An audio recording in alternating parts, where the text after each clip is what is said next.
The midterms are over. So how'd we do? This time on Poll Hub, we're checking back on the polls and predictions and checking in on the surprises and other news from the big night, and we'll report. Also, some of the best bits from our Pundit-Palooza show, that was last episode, ended up on the proverbial cutting room floor. So we've resurrected them and put them together for you. An interesting listen. Ready, set? It's Poll Hub time.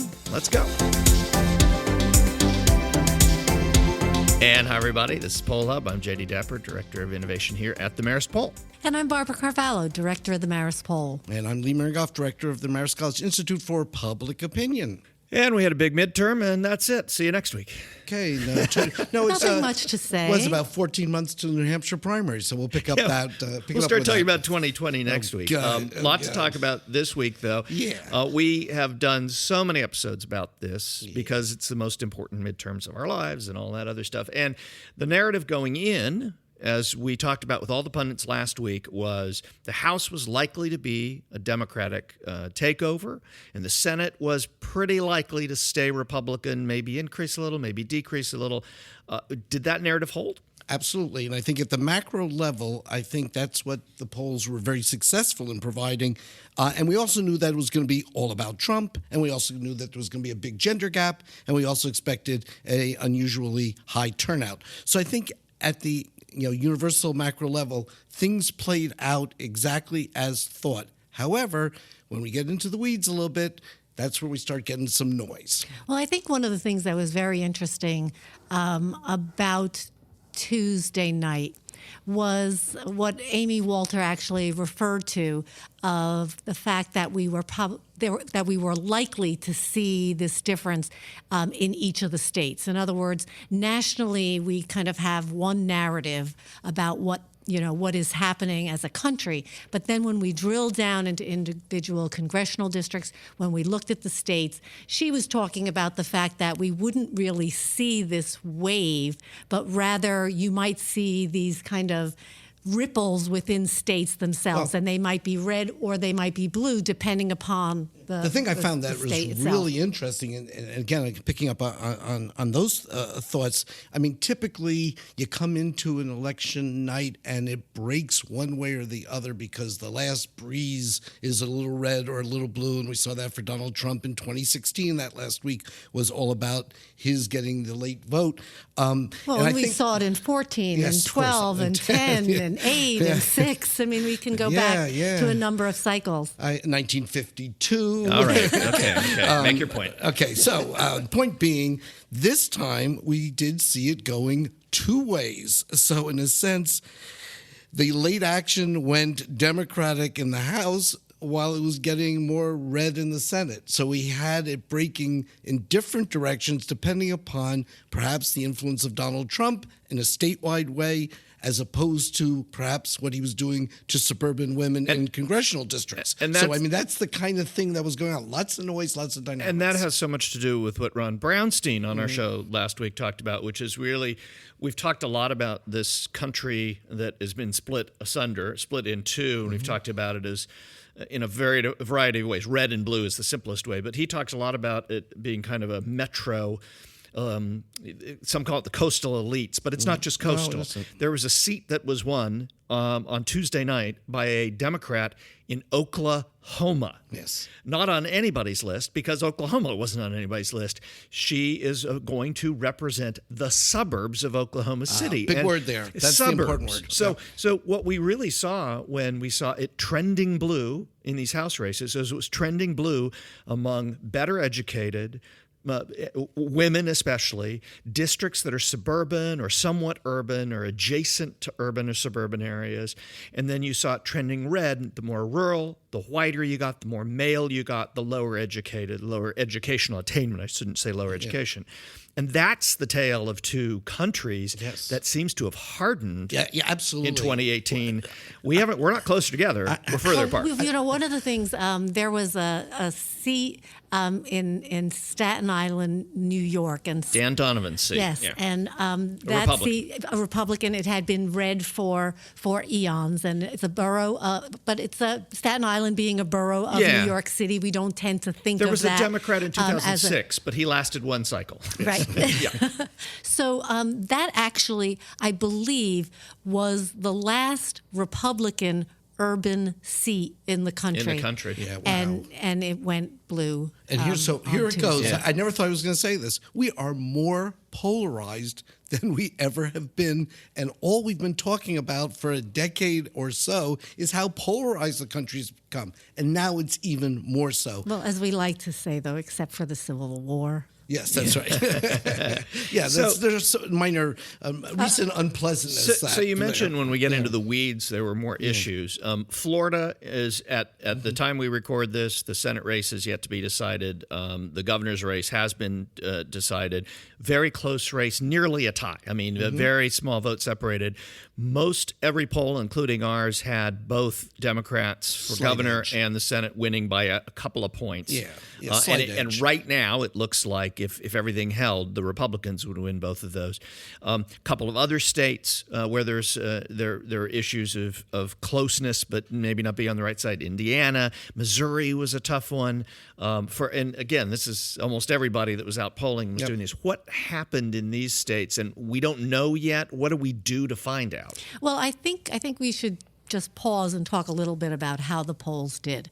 And I think what we're seeing this time, as we did in 2016, we see the national polls giving us an accurate narrative of what we are about to look at in the election that is coming up. And Like that was Hillary Clinton won the popular vote. And also, that it was close, but it even was though close. that the forecasters and we also had been talking about this congressional generic ballot question that the Democrats nationally had a +7, a +8, a +9, and that's exactly what happened. So yes, the polls, and that they right. needed to have a certain margin. The Democrats needed a certain margin over the Republicans in order to gain majority in the House. Now, like 2016, I think we're also looking at the states and seeing some mixed results. And we were in a lot of competitive states. We showed them close contests, some of which did not end up close contests. I'm thinking specifically of Indiana and Missouri, where the president visited at the end of the weekend before the election. But I think there were some interesting things that we did find out from 2016. The first being, after 2016, it was thought, okay, a lot of polls did not weight by education, and that must have been the holy grail of the good polls, that they had that they had voted that way. And we've been arguing over the last 2 years that we weight by income, and that we've been checking to see if education would have made a difference. And this time, it really did not. It did not help any of the models to reweight based on education. And I think some of the same polls had the same problems as they did 2 years ago. One other thing, though, that seems to still have some life that I'd like us to kind of banter about is the idea of this shy Trump voter. When polls... Frank Luntz, Republican pollster, tweeted about that on election, the day after the election, first thing in the morning. He's like, yep, there they are, 2 or 3 points. Shy Trump voters, they don't want to talk to pollsters. You miss those 2-3 points, you miss the polls. And so when polls miss or don't come, close to accurately projecting a state, and it seems that the state actually ends up being more Republican than not. We've had this idea of somehow those are the voters that were missed, and we don't adhere to that. And I'd just like to get into the weeds on that one a little bit, because the question that the shy Trump voter is actually asking is, who do polls undercount? And so if we look at Missouri, and clearly the Hawley McCaskill race, but Hawley did much better than the polls. Not only did he win, because many of the polls, including ours, showed that it was close, that McCaskill had a couple of point lead. Hawley not only won, but as we're talking now, he's 5 or 6 points. Yeah, 5.5 point win ahead. So what we're looking at there, the suggestion is somehow we undercounted the Hawley vote, but in actuality, when we do a sample, the people that a number of the polls actually undercount tend to be younger people. Our polls tend to be whiter. They tend to be, less people of color. They tend to be people who are at home more often, people who have landlines, people who like talking on the telephone. So in a sense, they that's tend who we to be, get. Those are the people. We miss the young. I'm people sorry, of color. you're right. We get the people who are at home on their landlines. Exactly. And I'm going to Exactly. guess there's a partisan difference about those two characterizations. There is. And so we actually, if you're just looking at a sample of who the people who speak with us are, they actually tend to be more Republican, more independent, Republican-leaning independents. And so when we balance back, which we have talked about that, in other words, we now need to make the sample look more like the population that we're looking at. So we're trying to make it look more like adults in Missouri. The people that we haven't, we've undercounted are those groups that I talked about: younger people, people who may be more mobile, people of color. If there's greater diversity in the state, urban people tend to be more difficult to reach than people who are in rural areas. I also have to say that the two words that don't come together well for me are three words, actually: shy Trump voters. I just have a real problem with that. The folks I've seen, talk to at the rallies, the people we talk to on the phones, these people don't have a reluctance. They are very much positive about their support for Donald Trump. So I think that has to be, again, another one that hopefully gets put to bed as a result of this. I want to say one other thing I thought of in this election, and then we can get back to some of the things that we're trying to do right now to better understand those dynamics. And I never thought, again, Donald Trump, this time there was something very normal that happened about Donald Trump. We always talk about how this is the most unique time and all that. What happened? Well, if you have a president, historically, who's under 50% approval rating, which Donald Trump has been, and he's in the mid-40s, best scenario, that party loses around 30 to 35 seats in Congress. Fast forward to last Tuesday, or look back to last Tuesday, it's exactly what happened. We had a It's going to be someplace between 30 and 35. We had a normal Donald Trump administration phenomena. That's all. I just want to put that in. So one of the things that I think we pride ourselves on is we are transparent about what we do, and we're transparent about how we do it and how we advocate for better science in the polling industry and all of that. What are we doing? What's the day after? What do we do to understand why our polls, and many other polls, but our polls in some cases in the states where it happened missed the mark a little bit? What do we do? That's right, yeah. And I think we want to do our due diligence to figure out what may have been different. Now, one thing is that a number of these polls, even though released in the last week, many of the polls that not only we did, but many other people did, the field dates, in other words, during the times that we're doing the interviewing, is actually a much longer period than proximate to the election or when the poll is released. So campaigns do change. And that's something that we can't really figure out whether that was an impact or not. But some of other things that we can... Just on that point, I thought that in some instances when we were polling the previous weekend, 10 days before the election, where those tragic events, the shooting in Pittsburgh, the bombs that were delivered to a lot of people, it seemed to be that was because of who were the people who allegedly did these things, that was going to make it a rough time to be polling for Donald Trump. And then, lo and behold, the next news cycles has to do with him at these rallies and him doing the Trump thing. And so I'm thinking at both of those extremes, I can see where the data collected might have been a little more more anti-Trump, but then it may have reversed itself but that's timing. Some of the very late weekend polling did show that change in many of the states. But that said, I think that we're going to be doing several things. We go through and we evaluate each step of the process. So we look at, we go back to looking at our sample and our fielding. So who did respond, who didn't respond, in which areas of the state. So we drill down pretty far into the counties to see were there regions where we may have undercounted, not intentionally, but because of response rate, either people not being available or being more available or enthusiastic to speak with pollsters. And those are the types of things we look at.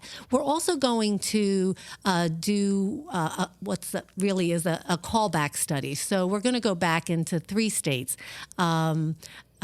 Tennessee, Missouri, and Indiana. And even though in Tennessee we did have, Blackburn ahead, and she, did win, we had her, I think, by 5 points, and she won by about 9. Yeah. And so we want to understand what that difference is. Even where we're right. I mean, most people would never Absolutely. say you got that poll wrong, but to us, it's like, well, wait a second. We were off. Yeah. Why were we off by that amount? We got the right winner. It's just and recognizing all of this, we have to remember there are margins of error that are allowable, but editorially, sometimes you want to always have the person who's ahead be the person to win. No, it's worth saying that the polls we're talking about in Missouri and in Indiana are within the margin of error. So, if you want to be technical about it, yes, but we want the polls aren't incorrect. We don't want to be completely technical about precision. it. We want precision. greater Exactly. accuracy. Exactly. This is science, and so we want to use science to try to improve the models. So what are we going to find out from this experiment? Well, there's a couple of things. So this is only one aspect. So we're trying to think in terms of, well, what are the questions we would ask about why these polls may have been different. And so one of the things is people may have changed their mind. And the only opportunity we really have to find that out is to ask them soon after the election whether they voted Did you change your mind? Whether they voted for the person they said they were going to, or when whether we talked they voted to them. When we had talked to them, earlier. 10 days ago, is that who they ended People up are allowed for? to change their minds. Absolutely. And so that's one thing. Back in 2008, a number of the polls, including ours, missed the fact that Hillary Clinton was going to win the primary against Barack Obama In New Hampshire. And so we went back in, and what we found was that a lot of people who said that they were going to vote for Barack Obama ended up voting for Hillary Clinton because they felt that she was behind, and they didn't want her campaign. These were Democrats in the Democratic primary in New Hampshire, and they didn't want her campaign to end at that point. And it also occurred after the polls had completed doing their interviewing. That was that Monday that she reacted emotionally and may have become more sentimental favorite for some people. And then the election was Tuesday, and the numbers were very different. This is something we can find out if people change their mind, and that is why, perhaps within the 10 days since we had done some of the polling, or 6 days that we had done some of the polling, whether that had an impact upon what we were looking at. Obviously, other questions we're going to look at too is, as I had mentioned, is did the sample or response rates differ, and it's not about Trump voters or Democrats or Republicans. We're looking geographically, we're looking demographically, because those patterns don't tend to necessarily be political, but tend to be behavioral. And what I mean by that is, are people more available? Are there, for instance, we know that people under 45 are more likely to call if we leave a voicemail on their answering machine, they're more likely to call us back if we left a message. People over 45 don't want to answer, don't want to respond to that. So those are things that they're behavioral. We know that there are different ways that people respond. So we're going to be looking at some of those issues. I know you guys also had some other questions that you had been thinking of in terms of that we're going to be looking at down the road as well. Yeah. Well, I mean, in general, the bottom line is we're digging in. We've got a lot of data. We're going to look through the data, and we're going to try and understand. And other organizations, good polling organizations, are doing the same thing. I assume so. And we're going to be looking at that, especially looking at the exit poll information, which provides us additional data as to who voted, and what they did and all Yeah. of that. So we've already talked about the notion of late deciders, the timing of the poll when you collected data. The other thing, this election was unusual with the huge number of early voters and then the day of voters, and they differ. So go back to 2008 and 2012, the presidential elections. Barack Obama actually was ahead with the early voting, but believe it or not, lost the day of to McCain and Romney in those two successive elections. But he had enough capital stored away in the early vote to offset what he. So we have to look at that dynamic. That's something to look at. And then, of course, we've talked about likely voter models, the pieces that go into that. We have to pull it apart and see if any pieces we're introducing a little noise in here. And drop off is always something we look for. Do people vote for a candidate for something, Congress, and then maybe skip a Senate race or skip something? We have to take a look at that. And then my favorite this election has always been the persuadables, not just the undecideds, but we talked about people who are undecided or like someone but say they might vote differently on Election Day. If those people, clocked in differently, we're going to pick them up in our little recall exercise we're going to do and find out. The persuadables were 11%, 12%.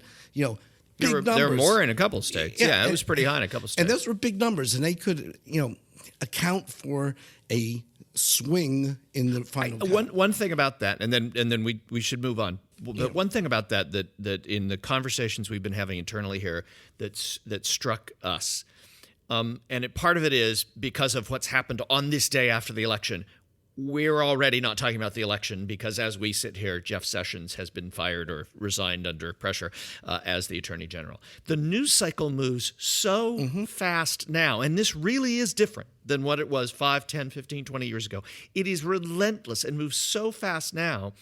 Does that persuade or cause voters to be more likely to change their minds more often, especially these persuadables, or to hold and be undecided until the last minute?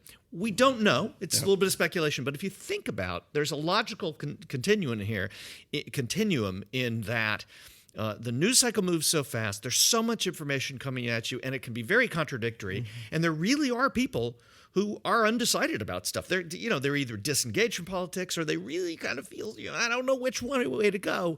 And are they more, because of this incredible speed and pressure of the news cycle, are they more likely to make up their minds late at the last minute in the voting booth than people we would have talked to 10 years, 20 years ago? So we're going to find that out. And that goes counterintuitive. I mean, we know that the red has gotten redder and the blue has gotten bluer, but there is this other group of folks who are still... Has the purple just gotten later in deciding? Yeah, we're going to find out. Yeah. We're going to find out. And now an opportunity to kind of turn the clock back. What did some of the folks say in our Lollapalooza, Poll-Palooza, whatever you want to call it? Pundit-Palooza, I think. Pundit-Palooza. It was your idea. I know, but it was Mary's name. But it was, yes, I didn't brand it. Anyway, so we talked to Ron Brownstein, Domenico Montenaro, Susan Page, Chuck Todd, and others. And those are the folks who provided us some insight into the dynamics that they were picking up in this critical election season. Yeah, and kind of we're looking forward beyond Election Day. But we didn't get everything. We recorded more in those interviews than we were able to include in last week's episode.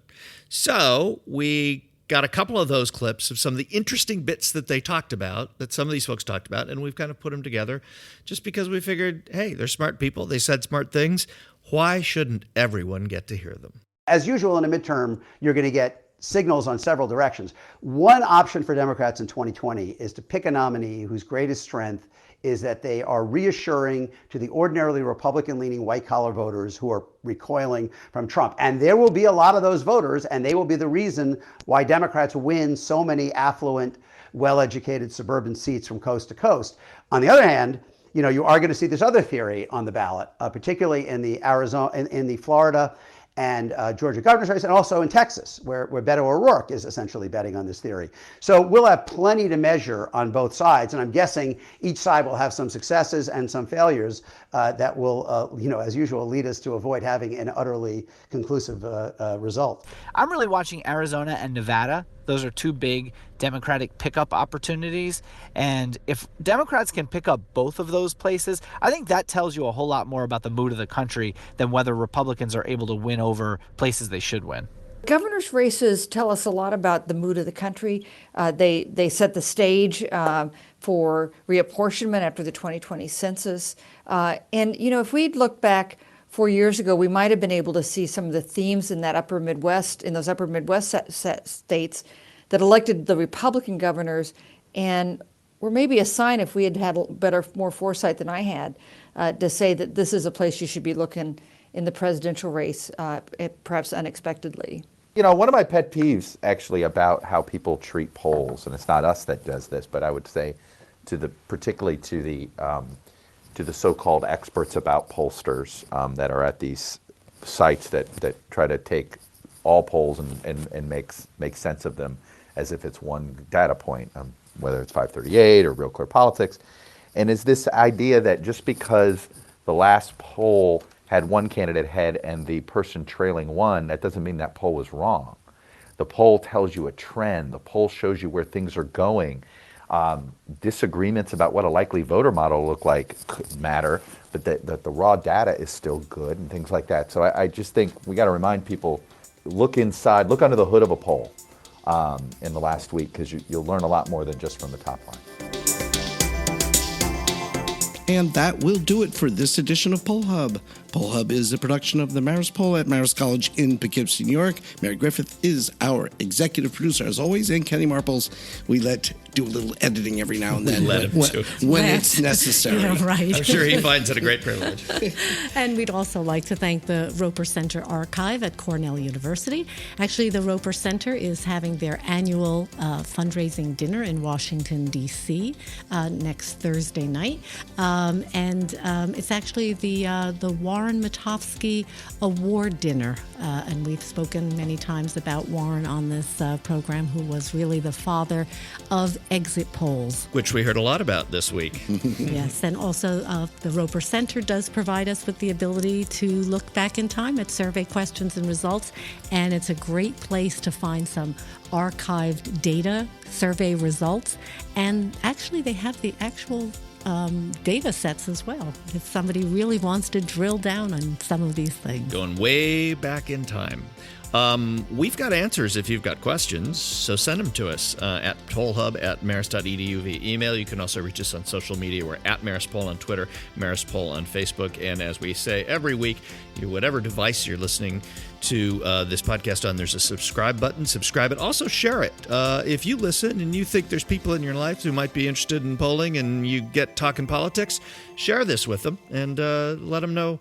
Let them in on the magic that we produce every week. Yeah, my friends and family are getting tired of me, plugging this every time we get together. So anyway. So we want you to plug it for us. So That's it. go to work, people.